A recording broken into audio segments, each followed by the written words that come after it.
महावीर मेरी दृष्टि है। दोस्तों, मैं अपने पिछले 4 एपिसोड्स में अपने इसी पॉडकास्ट पे ओशो की एक लाइव रिकॉर्डिंग शेयर कर रहा हूँ।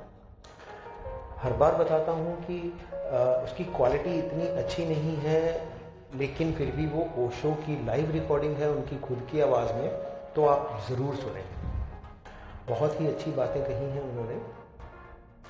और मैं खुद पहले इसलिए बोल के यहाँ पे डाल रहा हूँ ताकि आप जब वो ओशो की आवाज़ में सुनेंगे तो आपको समझ आ जाएगा कि वो क्या कह रहे हैं, क्योंकि वो क्वालिटी इतनी अच्छी नहीं है, लेकिन ओशो की आवाज़ है तो ये अपने आप में बड़ी बात है।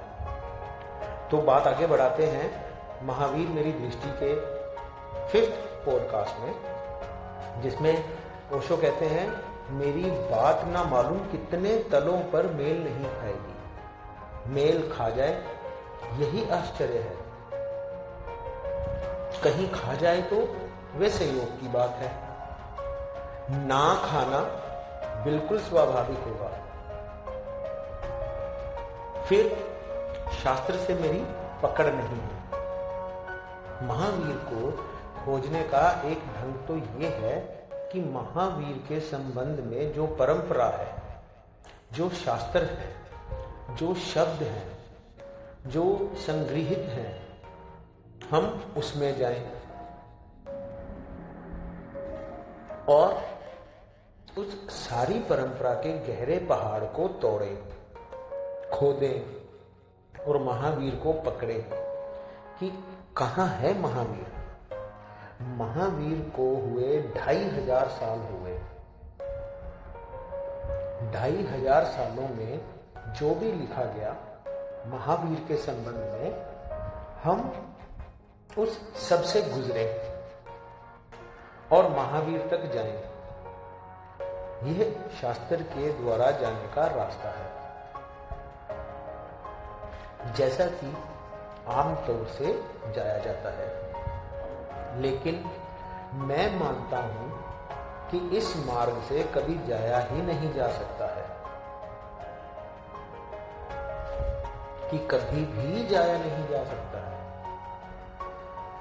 आप जहां पहुंचेंगे उसका महावीर से कोई संबंध नहीं होगा। उसके कारण है, वे थोड़े हमें समझ लेने चाहिए।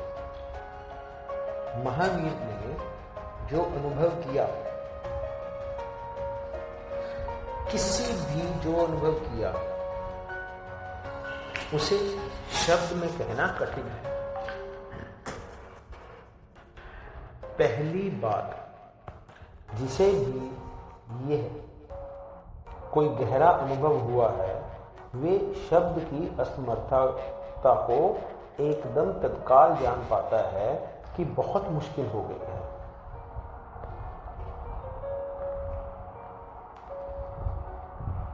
परमात्मा का, सत्य का, मोक्ष का अनुभव तो बहुत गहरा अनुभव है।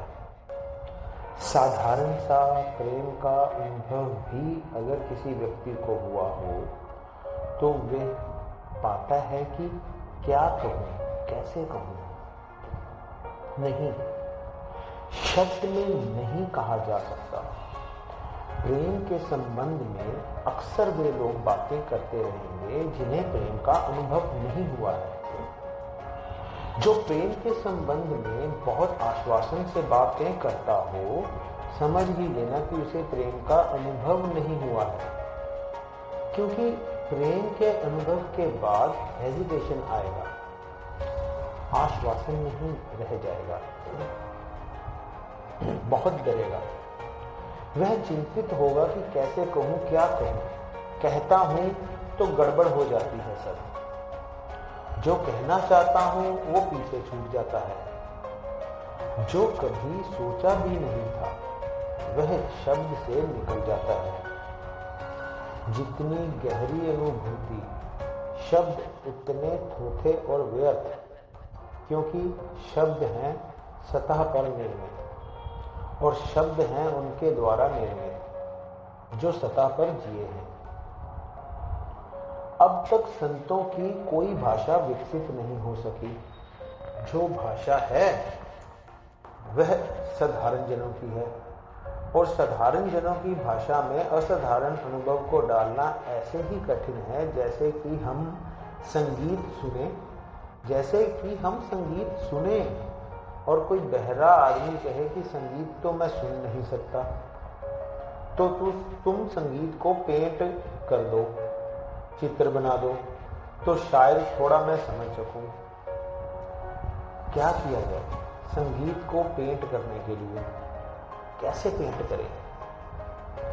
की है कोशिश लोगों ने, राग और रागनियों को भी चित्रित किया है, लेकिन वे भी उन्हीं समझ में आ सकती हैं जिन्होंने संगीत सुना हो। बहरे आदमी को वे भी कुछ नहीं समझ पड़ती, वे भी समझ नहीं पड़ती।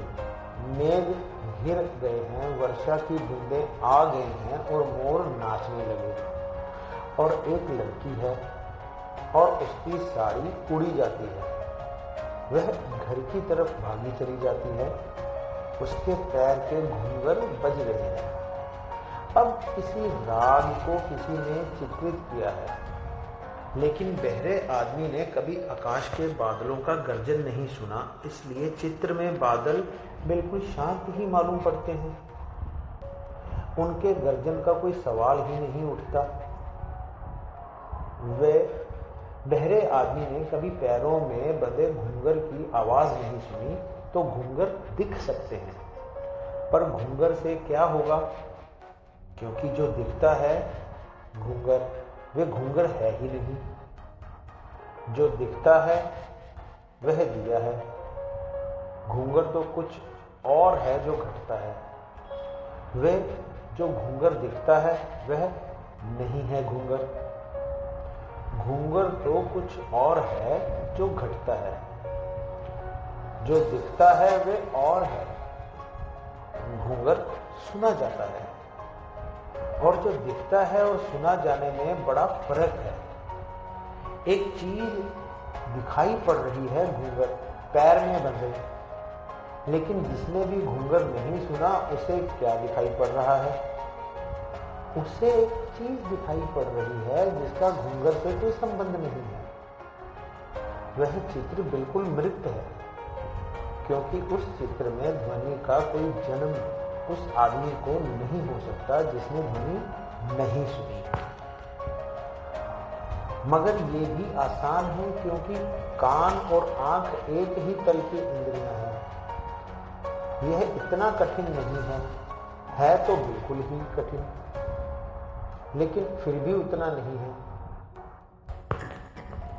जब कोई व्यक्ति अतीन्द्रिय सत्य को जानता है तो सभी इंद्रियां एकदम व्यर्थ हो जाती हैं और जवाब देने में असमर्थ हो जाती हैं। बोलना पड़ता है इंद्रिय से, और जो जाना गया है वे वहां जाना गया है जहां कोई इंद्रिय माध्यम नहीं थी। एक इंद्रिय माध्यम है जानने में, तो दूसरी इंद्रिय अभिव्यक्ति में माध्यम नहीं बन पाती। और अगर इंद्रिय माध्यम ही ना हो अनुभव का, तो फिर इंद्रिय कैसे अभिव्यक्ति के लिए रास्ता दे सकती हैं? इसलिए जो जानता है वह एकदम मुश्किल में पड़ जाता है। बहुत बार तो ये मौन ही हो जाता है। मौन भी बड़ी पीड़ा देता है, क्योंकि लगता है उसे कि कहूं, लगता है कि कह दूं, क्योंकि चारों तरफ वह उन लोगों को देखता है जिनको भी ये हो सकता है, और उन्हें दुखी देखता है, और आंसुओं से भरी हुई आंखें देखता है, क्लांत चेहरे देखता है, चिंता से भरे हुए हृदय देखता है, चारों तरफ रुग्ण विक्षिप्त मनुष्य को देखता है, और भीतर देखता है जहां परम आनंद घटित हो गया है, और उसे लगता है कि इससे भी हो सकता है जो मेरे निकट खड़ा है। कोई कारण नहीं है, कोई बाधा नहीं है, कोई रुकावट नहीं है, तो इसे कह दूं और कहने में शब्द एकदम असमर्थ हो जाते हैं। तो महावीर जैसा व्यक्ति जब बोलता है तो पहला तो झूठ वहां हो जाता है जब वे बोलता है, और जो उसने बोला वह 1% भी वे नहीं जो उसे जाना, फिर भी वे हिम्मत करता है, साहस जुटाता है और सोचता है शायद नहीं 1000 किरणें पहुंचेंगी तो 1 किरण पहुंचेगी, खबर तो पहुंच जाएगी, वह बोलता है। अगर महावीर की वाणी पकड़कर कोई महावीर की खोज करने जाए तो भी महावीर नहीं मिलेंगे। ठीक महावीर को सुनकर ही कोई अगर महावीर की वाणी पकड़कर खोजने जाए तो एंगल बिल्कुल बदल जाएगा। वो महावीर की वाणी को ही पकड़कर महावीर की खोज में जाएगा, वे कहीं पहुंचेगा जहां महावीर बिल्कुल नहीं होंगे, बिल्कुल चूक कर निकल जाएगा बगल से, बिल्कुल ही चूक जाएगा, क्योंकि शब्द में नहीं जाना है जो महावीर ने जाना है, वह जाना है निशब्द में, और हमने पकड़ा शब्द। जब शब्द से हम जहां जाएंगे वे वहां नहीं ले जाने वाला जहां निशब्द में जानने वाला गया होगा। और फिर 2500 साल बाद महावीर का शब्द जिन्होंने सुना उनमें से जिन्होंने समझा होगा थोड़ा बहुत, वे मौन में चले गए होंगे। जिनको थोड़ी भी समझ आई होगी और पकड़ आई होगी और निशब्द की झलक का जरा सा इशारा मिला होगा, वे निशब्द में भागे होंगे। जिनकी समझ में नहीं आया होगा वे शब्द संग्रह करने में भागे होंगे। तो महावीर के पास जो समझा होगा वे मौन में गया होगा, जो नहीं समझा होगा वह गंधर्व बन गया होगा। अब ये बड़ा उलट मामला है। आमतौर पे हम सोचते हैं कि महावीर के पास जो गंधर्व है वे उनके सबसे ज्यादा समझने वाले लोग हैं। इससे बड़ा झूठ नहीं हो सकता।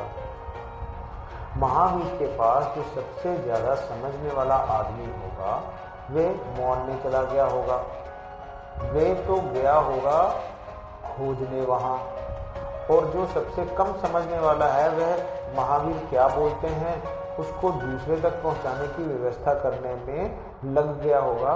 तो गंधर्व वे नहीं है। परिग्रही जो व्यक्ति होगा वे सब चीज संग्रह करता है, चाहे धन संग्रह करे, चाहे शब्द संग्रह करे, चाहे यश संग्रह करे, इससे कोई फर्क नहीं पड़ता।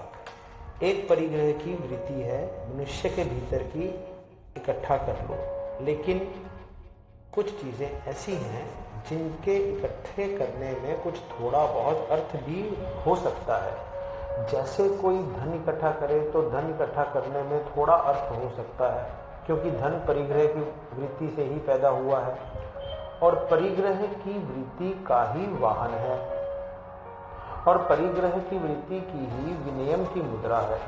यानी परिग्रह व्यक्ति का ही धन आविष्कार है। जो धन को कोई संग्रह करे तो सार्थक भी है, क्योंकि धन परिग्रह का ही माध्यम है और परिग्रह के लिए ही है। लेकिन जिस अनुभव से महावीर गुजरे हैं वे अपरिग्रह में घटा, और उनके शब्दों को जो इकट्ठा कर रहा है वह परिग्रही वृत्ति का व्यक्ति है। तो मेरी बात मालूम कि तुम समय पर मिल नहीं खाएगी, लोग खा जाए मिल आश्चर्य नहीं करेंगे, खा जाए तो संयोग की बात, न खाना बिल्कुल स्वाभाविक होगा। फिर शास्त्र से मेरी पकड़ नहीं। महावीर को खोजने का एक ढंग तो ये है कि महावीर के संबंध में जो परंपरा है, जो शास्त्र है, जो शब्द है, जो संगीत है, हम उसमें जाएं और सारी परंपरा के गहरे पहाड़ को तोड़े, खोजें और महावीर को पकड़े कि कहां है महावीर। महावीर हो गए 1000 सालों में, 1000 सालों में जो भी लिखा गया महावीर के संबंध में, हम उस सब से गुजरे और महावीर तक हैं। ये शास्त्र के द्वारा जाने का रास्ता है जिसका कि आमतौर से जाया जाता है। लेकिन मैं मानता हूं इस मार्ग को कभी जाया ही नहीं जा सकता है, कभी भी नहीं जाया जा सकता। आप जहां पहुंचेंगे उसका महावीर से कोई संबंध नहीं। उसके कारण थोड़ी हमें समझ नहीं चाहिए। महावीर ने जो अनुभव किया, किसी ने भी जो अनुभव किया, उसे शब्द में कहना कठिन पहली बात है। जिसे भी कोई गहरा अनुभव हुआ है वो शब्द की असमर्थता को एकदम तत्काल जान पाता है, बहुत मुश्किल होगी। परमात्मा का सत्य का मोक्ष का अनुभव तो बहुत गहरा अनुभव है। साधारण था प्रेम का अनुभव अगर किसी व्यक्ति को हुआ तो वो पाता है कि क्या नहीं शब्द में नहीं कहा जाता।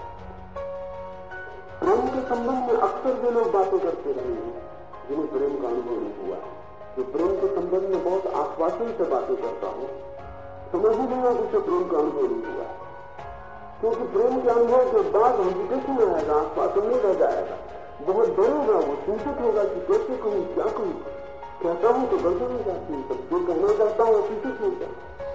जो कभी सोचा भी नहीं था वो शब्द से निकल जाता है।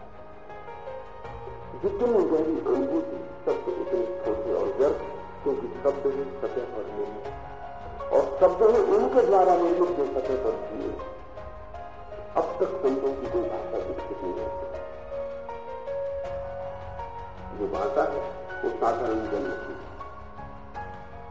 और साधारण जनों की भाषा में असाधारण अनुभव को डालना ऐसा ही कठिन है जैसे कि हम संगीत सुने जाएगा। उसे जो दिखता है घुंघर, वो घुंघर है नहीं, जो दिखता है वो दिया है, घुंघर से कुछ और है जो घटता है। वो जो घुंघर दिखता है वो नहीं है घुंघर, घुंघर तो कुछ और है जो घटता है, जो दिखता है वो और है। घुंघर सुना जाता है और जो दिखता है और सुना जाने में बड़ा फर्क है। उसकी दिखाई पड़ रही है घुंघर पैर में बन गई, लेकिन जिसने कभी घुंघर नहीं सुना उससे क्या दिखाई पड़ रहा है? उसे चीज दिखाई पड़ रही जिसका घूंघट से कोई संबंध नहीं।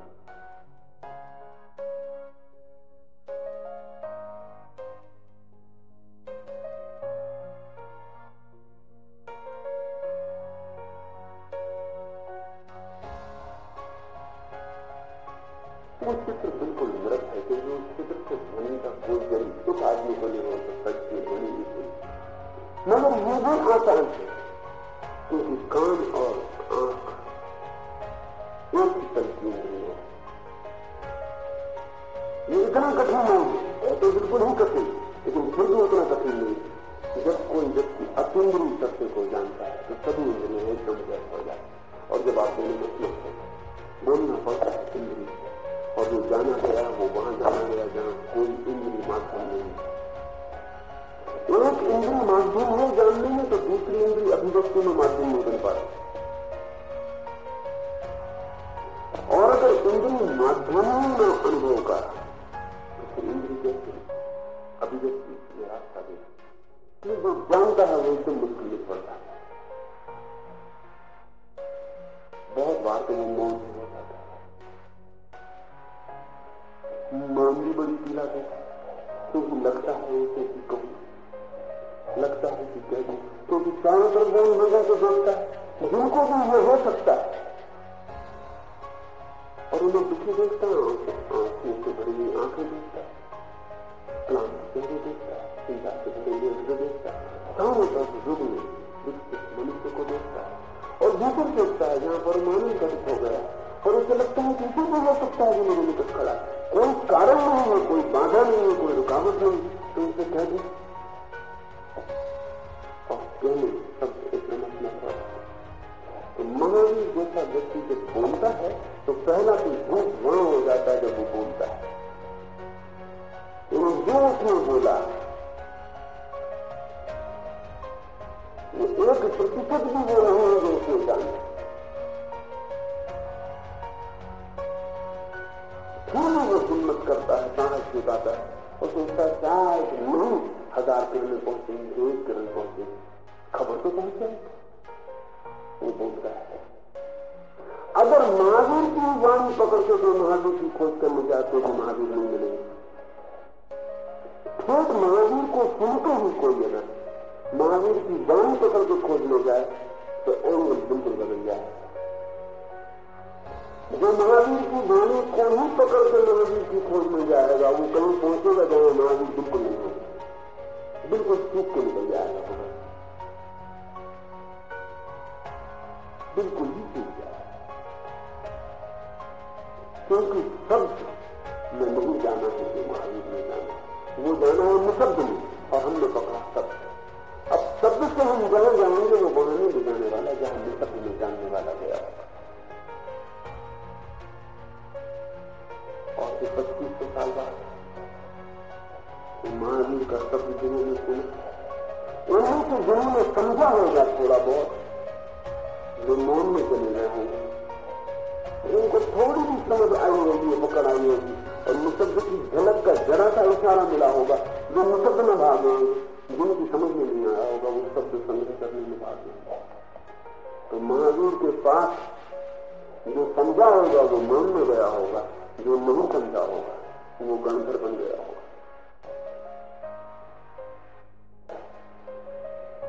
आमतौर से हम सोचते हैं कि महावीर के पास जो गंधर है वो उनके सबसे ज्यादा बिगड़ने वाले लोग, उससे बड़ा ठीक है।